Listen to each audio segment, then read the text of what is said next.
welcome to another edition of Your Voice, Your Future. I'm your moderator, Armstrong Williams. You know, the Trump administration threatened to levy 25% import tariffs on goods from Mexico and Canada, and with Canadian energy products facing a 10% tariff. Now, the announcement earlier in the week also included an extra 10% tariff on imports from China. Now, the tariffs were to take effect tonight, but breaking news, Mexico and Canada and Donald Trump have reached a deal to stop the tariffs at least for a month. Canada, some would say that he bent the knee. I don't know. Trudeau said he's just, I've just had a call with President Trump today, and I'm implementing $1.3 billion border plan, reinforcing the border with new choppers. He said new choppers, technology and personnel, enhanced coordination with our American partners, and increase resources to stop the flow of fentanyl. And none of us can ever emphasize how important it is. Nearly 10,000 frontline personnel are and will be working on protecting the border. In addition, Trudeau went on to make new commitments to appoint a fentanyl czar who will list cartels as terrorists, as Donald Trump has done, and ensure that 24/7 eyes are on the border. And they will launch a Canada-U.S. joint strike force to combat organized crime, fentanyl, and money laundering. Now, he's also signed a new intelligence directive on organized crime and fentanyl, and will be backing it with $200 million. Of course, that's not a lot of money. You know, it's fascinating because Colombia capitulated. Mexico, they reached a deal for a month. Let me welcome my guest to the broadcast. Martinez, who's joining us here in studio. Robert Hillard Patillo, I can't see anything, so I got to see in the dark here, who's joining us. Are you in Atlanta, Robert? Yep, in Atlanta today. You're in Atlanta. Jarrett Stepman, a columnist with the Daily Signal. Jarrett, welcome back to the broadcast. Thank you so much. Good to be back. And Patricia Easley, founder of Chicago Red and hostess of Excellence Out. Now, are you a journalist, Patricia? Yes, sir. I do it all. I'm a journalist. I wake up, I organize the people. The goal is to save the city. How long have you been a journalist? I've been a journalist since I was about 16 years old. Okay, good enough. That's all I need to know. So look, some are saying that these actions that the Mexico and Canadian government are implementing were already in place. But I think the idea with the president is that it's just not moving fast enough. We need to put teeth into this. We need to stop these illegals from across the borders. And I think Mexico has an excellent point. We got to stop this gun trafficking into Mexico. And so was it a victory for Donald Trump, Louis?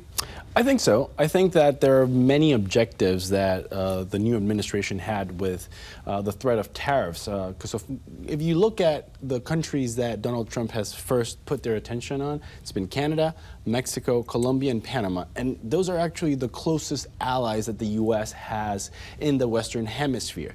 And I think that this is a messaging technique at the international level. President Donald Trump wants to show the world what an America First foreign policy looks like, and is using these techniques with the closest allies because he knows he can get a result quickly and send that message internationally. Like, either you line up with the United States or tariffs will be slapped on your country. And on a national level, of course, President Donald Trump is delivering on his campaign promises. He has to do this quickly. Yes, he's 4 years and he's not going to get reelected, but it's really 2 years that he has until the midterms, and most likely he will lose control of the lower house of Congress and maybe maintain the Senate. So he needs to keep his base moving and pushing those representatives in Congress to fulfill the mandate that they voted for him into office. You know, Patricia, you know firsthand the impact that this fentanyl, mass migrants coming into cities, particularly in a place like Chicago, the impact it can have on the economy, it can have on crime, it can have on people's way of life, and how it could just totally change the characteristics of a city. Yes, sir. We're dealing with an invasion. You know, when a lot of times when we talk about the illegal situation, people want to show you children and women and they're begging and they're selling candy. But for us, that looks like overdosing, drug trafficking, people being found on their back porches dead from fentanyl overdoses. So we're very, very happy that the president is stepping in to provide some type of federal relief to the citizens of Chicago because the border is right here on I-290 and we're suffering the worst. You know, Jarrett, you know, Donald Trump using bullying as a mechanism to force these countries to capitulate is quite unusual. And it's very interesting, Jarrett, that he's doing this with his allies, not his foes. Will this continue to generate dividends for the president in the future? What are the unseen consequences if we continue? Yeah, I think it's part of Trump's nature, especially in foreign policy. He is very transactional. That includes with dealings with allies as well. I mean, that is, to a certain extent, how foreign policy takes place. It's a give and take, back and forth. Trump has used tariffs like this even during his first term. I think there's a lot of short-term memory. He used similar threats in 2017 to get concessions out of Mexico then. That's part of the reason how we got the Remain in Mexico policy that I think was very successful in his first administration. I think Trump uses the leverage of the United States. The United States is the biggest, most prominent economy in the world. We have a huge amount of leverage, including over our allies. The impact of any kind of tariffs will be a lot worse for them than it will for us. This is just a way, I think, that Trump starts negotiations to create better deals, he thinks, to the United States that have impact in many different areas. It's not just about economics, as you discussed. It's also about the issue with trade, with drugs and the cartels that exist across the border. Trump's had a number of other actions, including labeling the cartels a foreign terrorist organization, which I think are important steps to dealing with this huge issue that is killing many people in Mexico and many people in the United States. So I think this is just how Trump does business. This is his way of operating. And it's changed a great deal about how the U.S. conducts foreign policy. You know, it is a fact that many of these policies that both countries have agreed to implement, Robert, were announced a year ago. And it doesn't mean that a month from now that this won't change. And it also doesn't mean that we're totally out of the woods just because it was announced that there's a truce and they found an agreement that they could move forward with. I mean, could these tariffs, if they continue, prompt American companies to seek alternative trade partners, and how might that shift our global markets? And then what are the potential long-term economic consequences if we continue to escalate these tariff wars? I'm glad you brought that up, Armstrong, because we do have the model of what happened in 2017. When President Trump enacted the original America First foreign policy, what happened was we saw the expansion of China through the Belt and Road Initiative. They invested in these same nations where we're pulling out U.S. aid. They invested in building parliament buildings, building infrastructure throughout the third world. Right now, they're building an alternative to the Panama Canal through Mexico. They're building a highway that goes from the Atlantic Ocean to the Pacific Ocean directly through Central and South America in order to circumvent the United States of America. So the real beneficiaries of these U.S. tariffs against our best friends, our allies, is Communist China and the EU. This reminds me of a storyline out of the comic books, Injustice, where Superman went crazy and turned against the Justice League. So the Justice League had to unite with Lex Luthor to bring down Superman. That is what we're seeing happening on the global stage.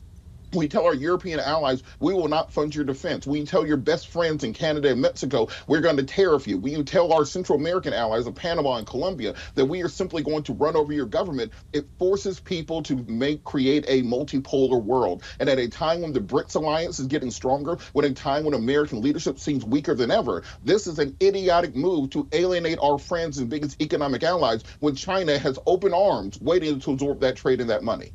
You know, Louis, you say whatever you want to say, that these announcements may have been on the table a year ago, but our borders were still being flooded. Fentanyl is still coming across. America has been paralyzed by much of this. It's impacted our economy. Your response, and also your response to Mr. Hillard. Well, I think that the United States government in general, this administration or any other one, needs to reestablish deterrence in the international arena. And I think that's also one of the objectives that Trump is achieving through these tariffs, which is, putting teeth to threats coming from the United States. Soft power has helped the U.S. Since World War II to strengthen alliances, but it's actually hard power. It's the presence of U.S. military around the world, providing security for maritime routes, allowing the world to have access to the U.S. market. That is what the world has benefited from, not the soft power of the United States. So in response to the last comment, and if we think about Panama, for example, what the U.S. is doing is reminding all of its allies that the relationship is happening in a multipolar world, and they do have to pick and choose who is going to be their true ally, their preeminent ally. And in that case, it should be the United States if you're in the Western Hemisphere. In 2017, Panama changed relationships, cutting relationships with Taiwan, and signed an agreement with China behind the backs of the United States. And this is actually a very known fact. So the Panamanian foreign minister traveled to Beijing secretly without even giving notice to the United States government, an ally that literally helped the Panamanian government achieve its independence in the early 1900s. And now the Trump administration is reversing course on what has, and Trump has pointed out since 2001, the United States has not paid attention to Latin America, and Latin America is going to be and is presently the source of the major national security threats to the United States. Fentanyl, cartels across the border, even agents from foreign adversaries crossing through this border, and we saw that last year, more than 190 people from the terrorist watch list crossing through that southern border. So at the end of the day, I think this does benefit the United States. It reestablishes deterrence international. It also reminds U.S. allies that we do live in a multipolar world. So if you're Panama, it's not like, oh, I'm going to do business with China, I'm going to do business with the United States and make the best out of the relationship with both countries. No, because we do live in a world where there is a strategic competition in between China and the United States. They're both proposing two different systems for the future of the world order, and one of them is going to be the victor. And the U.S. needs all of its allies to line up behind him, behind the United States, to continue a project that has already started since the end of World War II. This is Your Voice, Your Future, Town Hall, and we'll be back.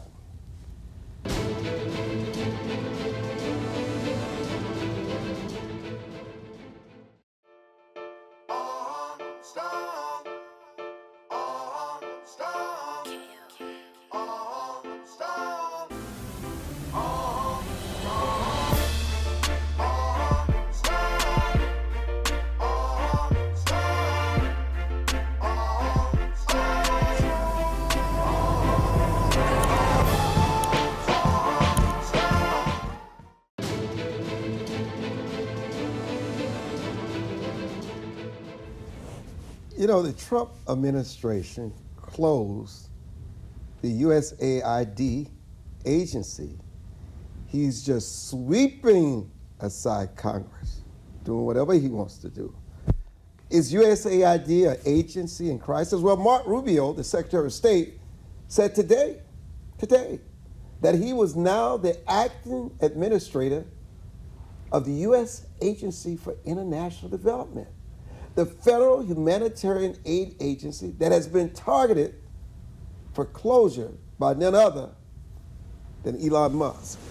Now, Mr. Rubio told reporters that many of the agency's programs would continue under the State Department, but blamed the change on its workers' high levels of insubordination. Let me just tell you this.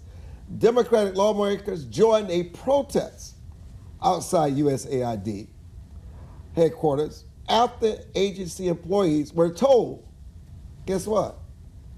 To stay home.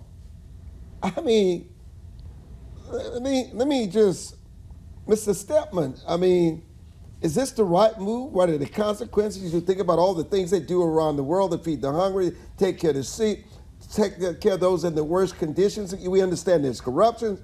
We understand there are probably a lot of liberals running it, but there's still a lot of good that they do. Has this gone too far? Or what messaging is the president sending us? And he's sending to Congress.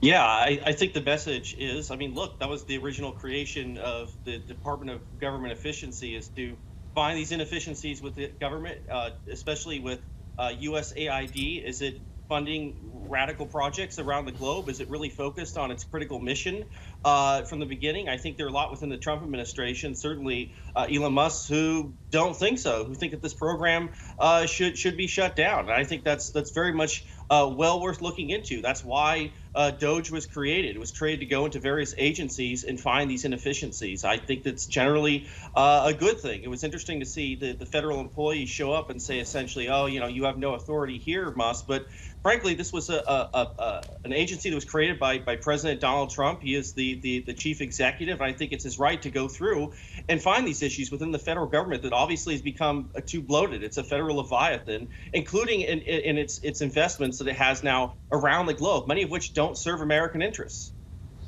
Let me go to Patricia. I mean, these employees are out of work. There's so much uncertainty. There's so much stress. I mean, do we really understand the consequences deep down of these actions and what's going to be impacted? It doesn't matter. Is the disruption in the short term worth it for better efficiency in the long term, Patricia? Absolutely, sir. What we have to understand is that if we were cooking a pot of soup and we put vegetables and chicken stock and seasoning and we put 2 drops of poison, the entire pot of soup is poisoned and we have to throw it out. Right now, we are doing a complete audit of the U.S. government because we understand that we have spent lots of money on things that, again, don't align with our interests. If those people are having an issue, I understand that Elon Musk and DOGE, they've offered them an 8-month severance package with full benefits. So they'll have plenty of time to figure it out, especially as we reorganize our economy and get the illegal workers out. There are going to be lots of industries that open. A lot of people believe that the illegal workers are just working manual jobs. But here in the city of Chicago, they have government positions. They're in the Chicago public schools. So there are going to be lots of places where professionals can land that were not available before the audit. But Robert, is this a blueprint to close other agencies in the federal government?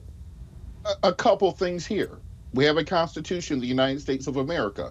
It gives the power of the purse string to Congress and not the executive branch. The executive branch does not have the power to cancel already appropriated funds. So when Congress says money has to go towards aid, money goes towards aid. You cannot just simply, with the strike of a pen, strike down a congressionally passed appropriation.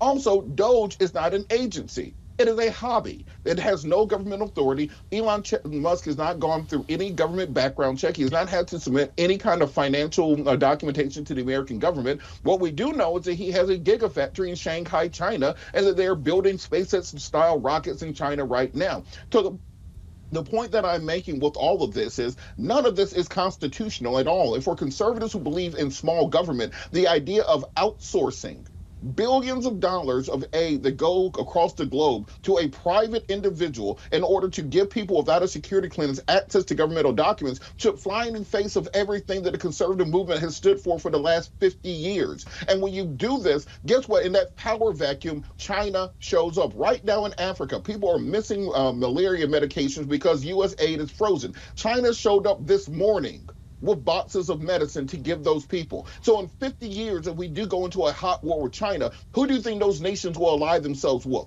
Look what's going on in the Sahel, where the CFA FARC nations are kicking France out, where the U.S. base in Niger has already been closed down, where the Wagner Group is moving in. We are cutting off the nose of the next generation of Americans in order to satisfy the whims of the billionaires who stood behind Donald Trump on election day. Instead of having a bipartisan group there, he had a row of billionaires to now control our economy for the first time in American history. The U.S. president is not an employee of the American voters. He's an employee of the billionaires who now run this country. Louis? Well, the American people voted in masse we understand that. We understand that. But close it down.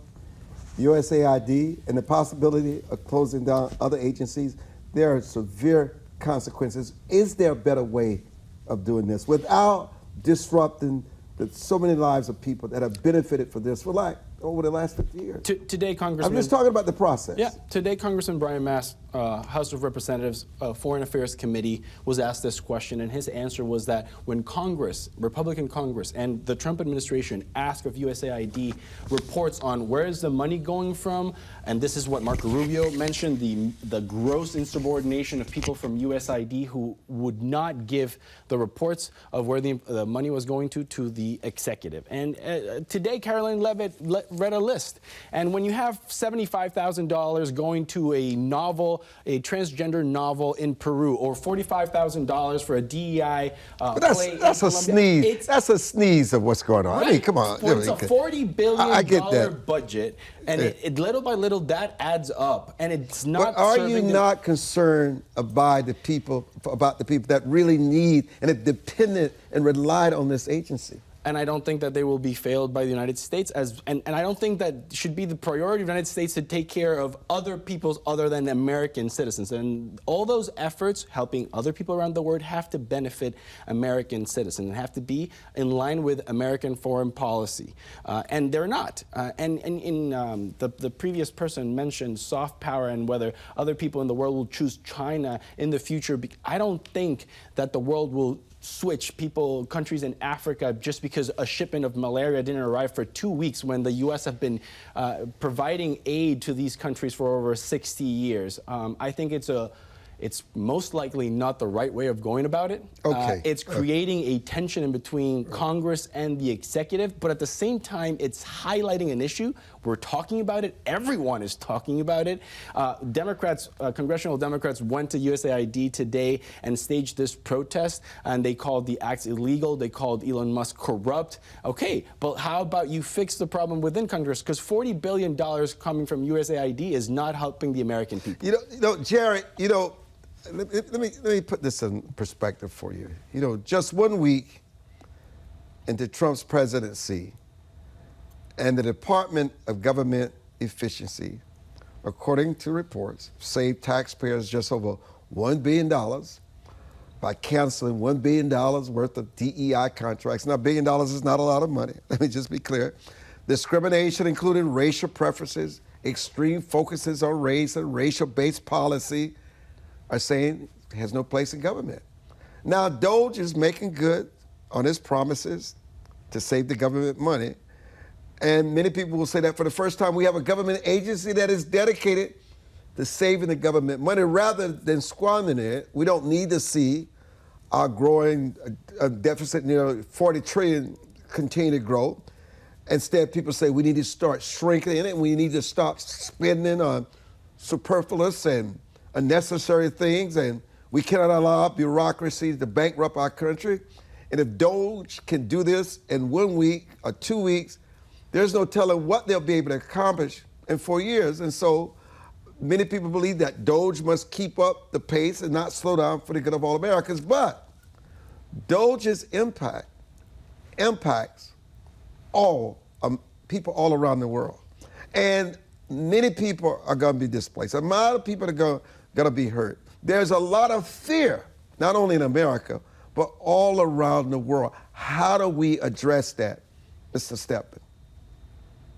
I don't think it's the job of the President of the United States to address the fears of people all over the world. He's accountable to the American people. The American people elected Donald Trump, not people from around the globe. That's what's most important. I think that the fact is that it's Donald Trump and not bureaucrats who are answerable to the American people. I think there's been I think the way DC has operated has been wrong for far too long. It's often the bureaucracy that sets the agenda and the prerogatives. I think Trump is changing that in his presidency. I think he's unifying the executive under his leadership. That's how our government is supposed to work under the original Constitution. This idea of the fourth branch. So let me interrupt you. Then what does the closure, Mr. Stepman, of USAID mean for America's role in global humanitarian aid? I think the U.S. will still have a role in humanitarian aid. I think that there's a very good reason to, for instance, cut off government organizations for providing abortions in other countries, which is part of what USAID has been accused of. I think we have a very good reason to stop these things, because it's not just about humanitarian aid. It's being used for ideological purposes. I think that's the reason why they're going after USAID. I think there are a lot within our government who think they can use the bureaucracy and the wealth of the American taxpayer for these very ideological purposes. They can do so unchecked. I think what Trump is doing is clamping down on that. I think that's the whole purpose of this. I think that's what brought him to the presidency. You know, I just want to ask this to Patricia. What do you feel are the primary objectives of the Department of Government Efficiency, DOGE, and how does it plan to continue these cost-cutting measures without hurting people in the short term? I don't think that it's possible to not hurt people in the short term, because we're cutting off aid that people were depending on 2 weeks ago. So there's definitely going to be an adjustment period. However, DOGE, their main goal is to save money for the American public. They're looking at how the money is being spent. They're looking at the efficiency of the money. Buying buying millions of dollars worth of condoms for Gaza doesn't have an impact on our lives here in the city of Chicago. I think they were doing a study about giving scholarships to people in Burma.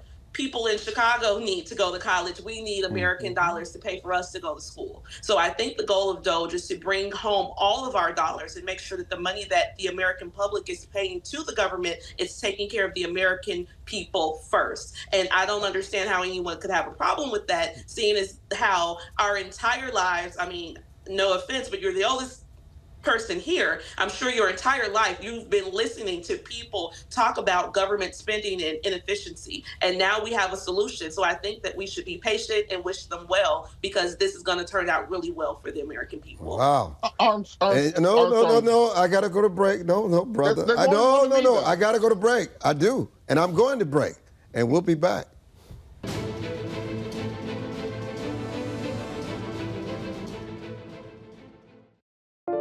It is easier to build up strong children than to try and repair broken men. The streets are plagued with crime, violence. There's a lot of poverty, and it's all a result of lack of education that's happening in our schools. So it really is a crisis. We come from very different political perspectives, but we've come to the same conclusion. And that is, there is a crisis in the classroom. Children are being deprived of quality of life because they're being deprived of a good education. We must solve this problem. It's incumbent upon all of us to join hands together to get this done. We can't afford to wait one more day before we address these issues, because every day we lose another child. Let's stop the politicking. Let's stop the games. Let's really do something to give these kids a real chance at life and being a part of that American dream. We need accountability for funding. Many of the districts where you're seeing very low test scores, students graduating with very low literacy and math comprehension rates, they are receiving a lot of funding. So where is the money going where our kids aren't being adequately educated? If you believe every child is deserving of a quality education, please go to educationjusticefoundation.com.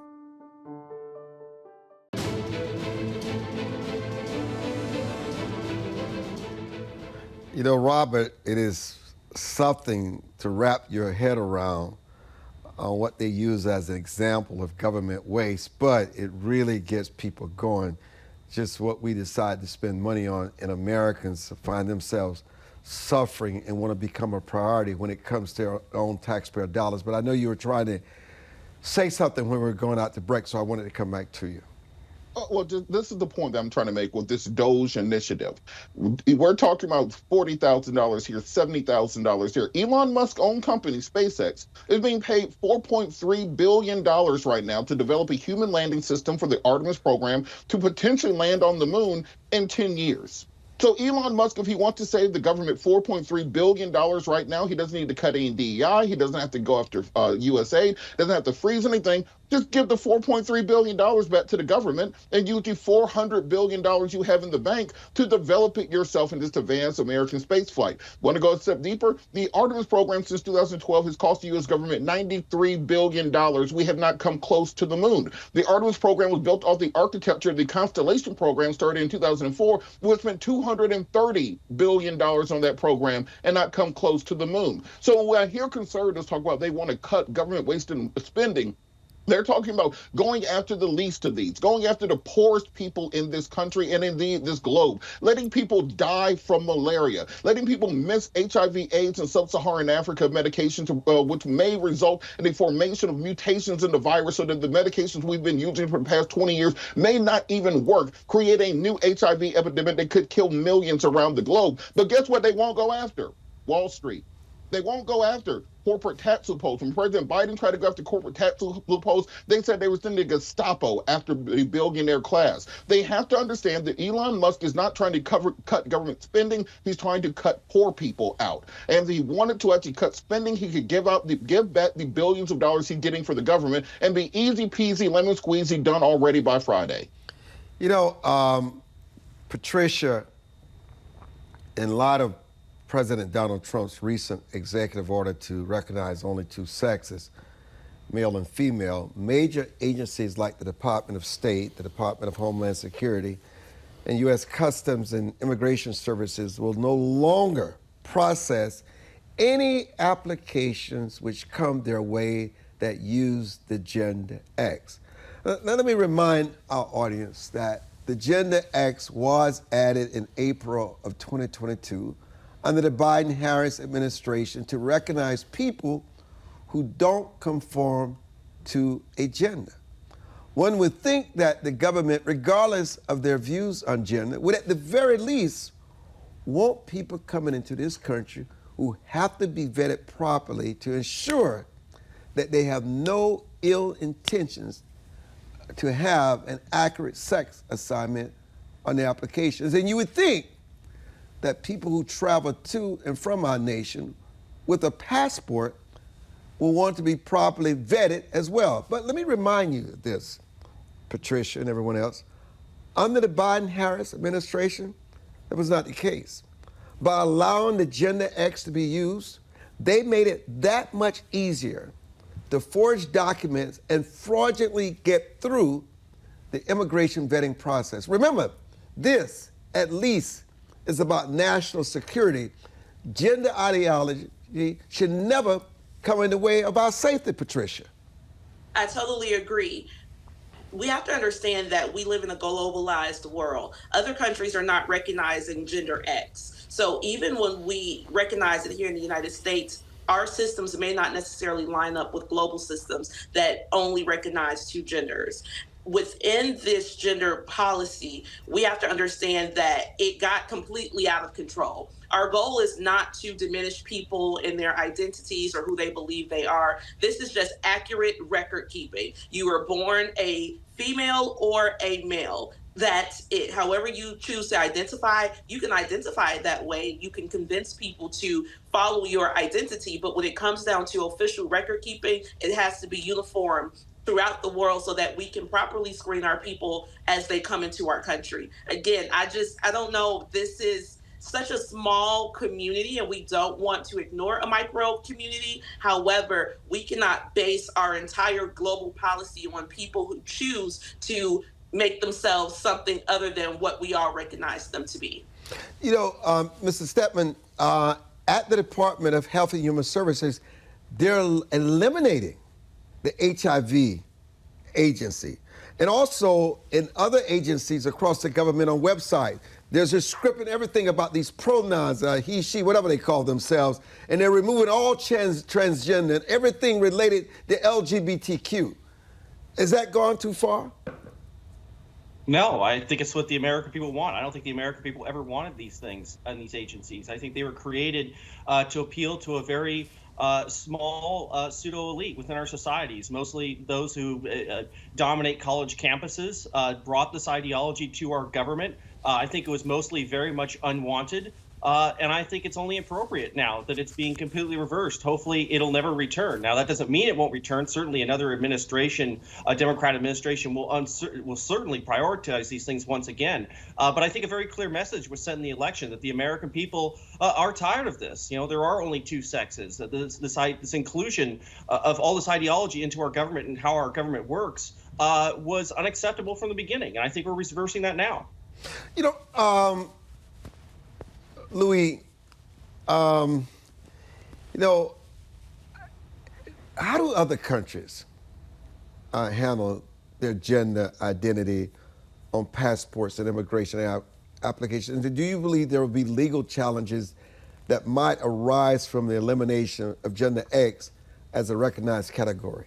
Well, at least here in the United States, I think it's a given that there will be legal challenges to these changes that the Trump administration is implementing. I think it's also fair to remember that it was the norm not 10 years ago to only recognize two genders when it comes to IDs, to government IDs. And I think it's also important to note that the government should not be governing based on people's individual feelings about their own reality. They should be governing based on facts, and they should be creating value for the citizens that they're governing. And in this case, a gender X passport, and you mentioned it, as simply as just national security for the country, is just not adding value. It's creating an additional layers to bureaucratic processes, making it more cumbersome, and if anything, making the entire process more expensive. As simply as having to have a third template to print a different kind of passport than what already exists, that's already generating additional costs. I think that, yes, ideologically, there have been shifts around the globe. I think in Spain, they also have a gender X on their passports. But this pendulum is swinging back. We've seen it in Europe, we've seen it in the Americas, and it's the revolution of common sense. It's a short spell where we saw these radical ideas take power around the world. So I think that was a short-lived episode. We're back to common sense, and yeah, legal challenges will come. But, you know, democracy has spoken, and we're moving forward.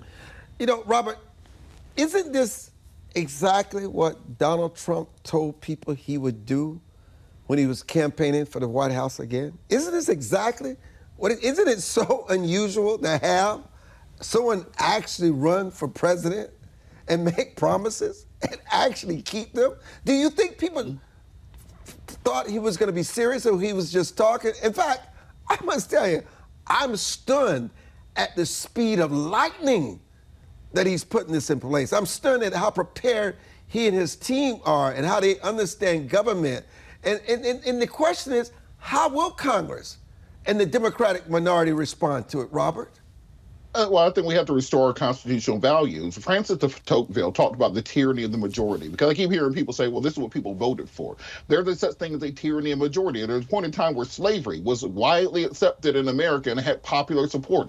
There's a time when the subjugation of women up until the 1950s had popular support. But that does not mean that you get to trample on minority rights. And when you're looking at the transgender and LGBTQ IAPK plus community, you're simply saying, you are such a small group, we get to strip away your rights for the first time in American history. We're going to move backwards on this constant march we've been on for 150 years of increasing the franchise for individuals. We are no longer going to be allied with the EU, with Canada, with Australia, and the industrialized nations. We're going to put our policy closer to China, Saudi Arabia, Russia, and other repressive regimes around the world, and saying that, no, you do not get to decide who you are. Remember, the Republican Party is the party of individual freedom and individual liberty. No, some person you never met, some bureaucrat, gets to decide how you identify and who you are. And I think because of this, we're going to start seeing a brain drain from America, because many people who are highly educated and who are H-1B visas and engineers, etc., around the world are no longer going to flock to America, because we now become part of those repressive regimes that they avoid. You think so, America Robert? backwards, Robert, you really think so? You really believe that? Yes, there's I think Trump has approval, the highest approval rating he's ever had. I must tell you, many Americans, while they think it's moving rapidly, they like the fact a lot of stuff that resonate with him, Robert. I don't know. I don't know, Robert. I don't know. Armstrong. Armstrong, if you ask the majority of Americans in 1964 whether or not me and you deserve to have rights, why they do you would say keep no. bringing race into this? What does this have to do with race and civil rights? Because it's about. This is about what Americans voted against for the last 4 years. Armstrong, it's all built off of the 14th Amendment. They voted across the board, Robert. Armstrong, it's about the 14th Amendment architecture, providing individual rights and liberties. Trump's not trying to take away nobody's individual rights. He's trying to give Americans more rights. He just took away individual rights from individuals who identify as transgender. They have less rights today than they had in December. They are Americans. Nobody cares about race, gender. They care about the fact we're united on the one Constitution. Robert, you got to stop this about all this gender. Then why? Who cares about somebody's sexual preference? They don't care about nobody's race anymore. Americans are struggling to make ends meet. They're struggling over that flight that went down over the Potomac. People are so consumed with race. It's not about race. It's about the survival of this country and not going off the cliff. And we'll be back. Don't go away. Don't go up. We'll be back. Oh, please. Come on. We'll be back. Come on. All this stuff. As a home buyer, you need a lender who cares about your home ownership dreams.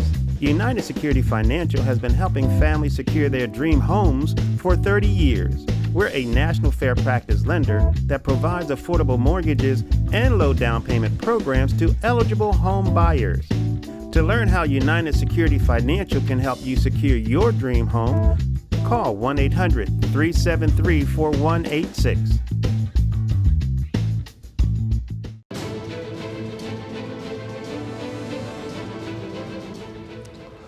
You know, Patricia, 2 weeks after President Biden left the White House, he signed with a talent agency today. That should be interesting. He's going to get his Barack Obama on. He could see how Barack Obama became a Hollywood star, created a Netflix movie, did all types of things. Now he can definitely be himself. You don't want him to be himself. Obama has all his cognitive skills. I mean, well, he's going to retire. He's going to be America's grandpa, and Hollywood is going to craft that for him. So that way he goes out as this paternal figure and not Jim Crow Joe as we recognize him. Well, it sounds like to me, Jim, they're finding a way to get him paid some more because he was a former president, because there's really no skill except that he needs to be home rested. Because we've seen all the reports come out how the Democrats have gone crazy over the fact that people within the Democratic Party in the White House knew that Biden had all these cognitive skills and that he should have never run again for a second term. So, I mean, I get the optics. It just sounds like more making us believe that somehow or another Biden has talent.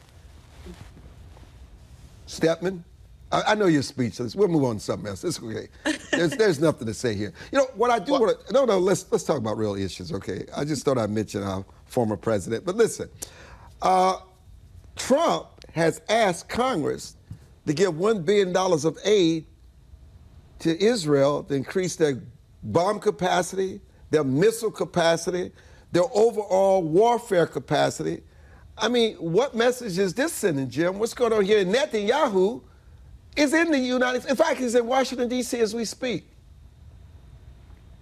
Yeah, I mean, the key there is those are defensive capacities. I do think that Trump is pleased that a drawdown has taken place there, the negotiation has taken place. I think Trump has wanted to end the conflict that's been going on between Hamas and Israel. The U.S. has long-term guarantees of Israeli defense. I think hopefully that nothing will come of any kind of conflict between especially Israel and Iran that I think has really been driving a lot of the mayhem in the Middle East. But the U.S. has given long-term security guarantees to Israel. I think that's Israel's been an important ally for a very long time with the United States. Defensive missile technology is critical to the survival of Israel. And I think Trump wants to maintain that relationship that we've had with Israel for a very long time, a very positive, I think, generally productive relationship. You know, Louis, I know you spent years living in Panama. What is Trump's agenda when it comes to Panama? And what is the situation there? And what is it this administration really wants? Well, I think that even though mainstream media wants to make it seem like there is no Chinese influence in Panama just because there aren't Chinese men in uniform and battleships in Panama with a Chinese flag. I lived there for 10 years. I worked in the media. I remember a particular example after Panama broke relations with Taiwan and signed relations with China. I started a segment on a newscast I was working on geopolitics, and I was mentioning how Huawei, Chinese phone company and 5G provider, was trying to bid for installing 5G equipment all over Latin America, and I made a segment on the news talking about how this was a national security issue for the United States. Of course, 5G networks, if it was Chinese equipment, they would have access to a lot of information. Well, what do you know? A couple of days after the segment criticizing or at least highlighting how Chinese influence in Latin America could be a potential issue for the United States, well, that Chinese company came and sponsored that segment, and pretty much censoring whatever content coming from that segment criticizing Chinese influence. So just to tie it really quickly, Panama, the Panamanian elite, so the people, the business class, have been cozying up to Chinese interest. And this is very important and very dangerous for the United States. We see Laura Richardson, the Southern Command of the United States, go to Panama on pretty much a monthly basis for the past 5 years since the Panamanian government took this decision to not inform the United States and to cozy up to China. So I think President Trump is being very clear. He is concerned, and I am assuming also that there's intelligence briefings that the public is not privy to that are of concern to the U.S. government. When you have, 2 out of the 5 ports operating in the Panama Canal being owned by a Chinese Hong Kong-based company, one might say, well, that's a far-fetched security risk, but it's a real security risk. If a war broke up in Taiwan, what would the United States have to do to defend Taiwan? Well, we'd have to send a bunch of ships through the Panama Canal to assist in that crisis. So I think that if we look at the political chessboard, the Panama Canal and the Panamanian government's changing attitude towards the United States and cozying up to China is a concern for the Trump administration. And I think that what he did, sending Marco Rubio, first trip from the first Hispanic Secretary of State of the United States to go to Central America, was a very important signal to the world and to Central America that the U.S. means business. It's the first time in, I think, over 3 decades that a Secretary of State does that on his first trip.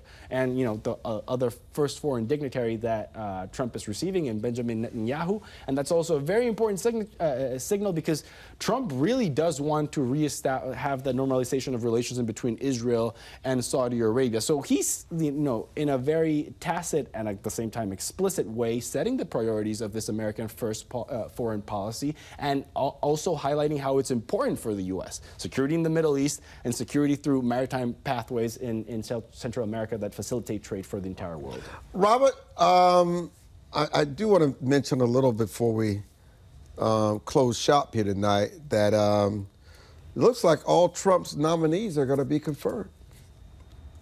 Yeah, the president has the right to pick his cabinet. And I think this is a lesson for our Republican friends when the Democrats take over in 2028, that the president gets to have their nominees. You don't get to filibuster the Supreme Court justice as Mitch McConnell did to Merrick Garland. But just a couple points to return to. I find it very interesting that as we're cutting malaria and AIDS medication around the world, we found $1 billion to send to Israel for more bombs. I didn't know they were out of bombs. I thought they had plenty of bombs to kill people. They've been doing it all summer. They've been fomenting and continuing this war until such time they could damage Joe Biden and then reach a peace agreement exactly when Donald Trump is coming into office, which is exactly what we saw when Carter was leaving and during the Iranian hostage crisis. So this idea that Donald Trump somehow is in control is very clear.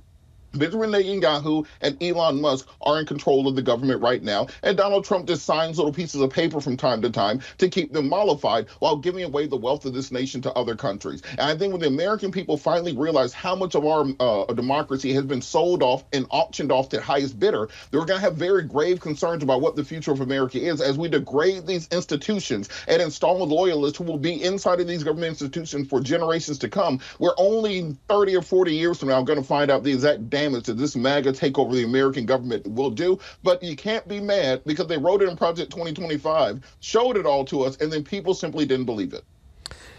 You know, Mr. Stepman, I find it very interesting how critical the Wall Street Journal has been of the president's policy. There was an opinion that he blinked on the North American tariffs. They've criticized him on the tariffs overall. It's just fascinating, and that's a stalwart of conservatism. Yeah, you know, I do think that reflects some of the changes that have happened on the right in the last decade. I think the Wall Street Journal reflects a certain kind of set of policies that were very popular, especially during the Bush years, certainly in the early 2000s. But Trump has gone a different course. I mean, the right is very much evolving and changing, especially certainly on the tariff issue, certainly on the foreign policy issue, which I think there has been a departure. The American first foreign policy of Trump is a departure from Republican administrations of the past. Some of those pathways are actually quite popular, I would say, especially in regard to foreign policy and how he views wars and conflicts around the world. So. Yeah, there's certainly going to be some tension, I think, between the Wall Street Journal and the Trump administration. I think there's very serious policy differences between them. You know, Ms. Patricia, do you really think that DEI, through contracting and diversity, has been crippling to this country overall? Absolutely, sir. I think that DEI, minority, people of color, all of those things have allowed foreigners, white women, and gay white men to benefit from Negro trauma. All of these programs were meant to rectify the damage of the state-sponsored terrorism movement called Jim Crow. However, people have been able to come in, and now the American Negro benefits the least. So as an American Negro woman, I am elated that we're getting rid of those things. And again, when we get rid of DEI, it has to be to make sure that we're no longer giving people set-asides because of their sexual preference or how they identify. This is about making sure that all Americans have equal access to this country and its riches, and we're going to get there by making sure that everyone who is in a position is well qualified to be there. So, Robert, I'm going to give you the last word, Negro drama. They all benefited from Negro drama. Boy, that's a new one on me. Okay. Yeah, Armstrong, let me just go ahead and say, don't call me no Negro.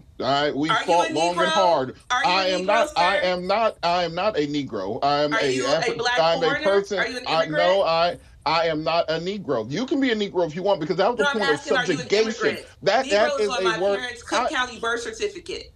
Yes, and you are literally saying that I am still a subject and owned by some family. We fought for generations, for 300 years, to escape that term, to actually be given the types of human and civil rights necessary to not be 3/5 of a human being. A Negro is 3/5 in our United States Constitution. An American citizen. An American citizen. It doesn't matter what you call me. What matters is what I answer to. Everybody has a right to their opinion. And you have a right to be disagreeable. But hey, thank you all for joining us tonight. I'm Armstrong Williams.